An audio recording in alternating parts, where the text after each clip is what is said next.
origin of that odor, the Valero Refinery in the town of Benicia, it all started with a malfunction there on Friday night, which caused a chemical spill and release of a highly toxic gas. The threat is now over, but neighbors were told to remain indoors with doors and windows closed for a time. ABC 7 News reporter Ryan Curry is in Benicia, where many are worried about how soon it might happen again.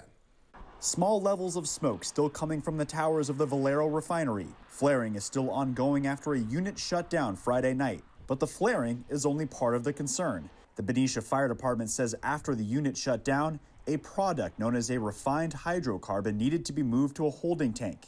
While being moved, some of it got on the lid of that tank. That led to chemicals being released into the air, causing a strong odor. The source was coming from Valero for sure, and it was some type of unknown product that had gotten released when they were transferring it out of the unit that had been shut down. The chemical in the air was hydrogen sulfide. After the incident, the refinery's ground level monitoring showed a huge spike in hydrogen sulfide levels. Hours later, the citizen-run Benicia air monitoring system also showed large levels of the chemical in the air, as much as nearly 100 parts per billion. The fire department says at that level, the chemical could have led to some health problems if they were exposed to it for several hours.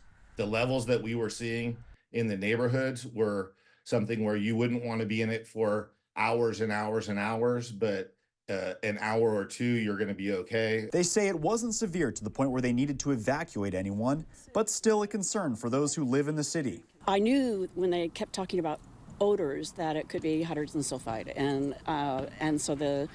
but the amount I did not know, and they hadn't reported the fence line or the ground monitoring, which had the big spikes. The winds are currently blowing towards the water away from town. The residents, though, are more concerned about a future incident.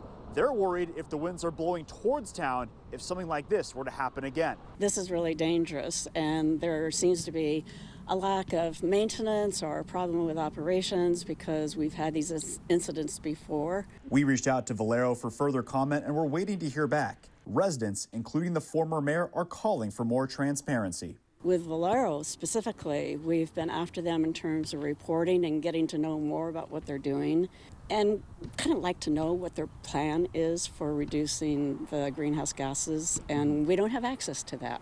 In Benicia, Ryan Curry, ABC 7 News.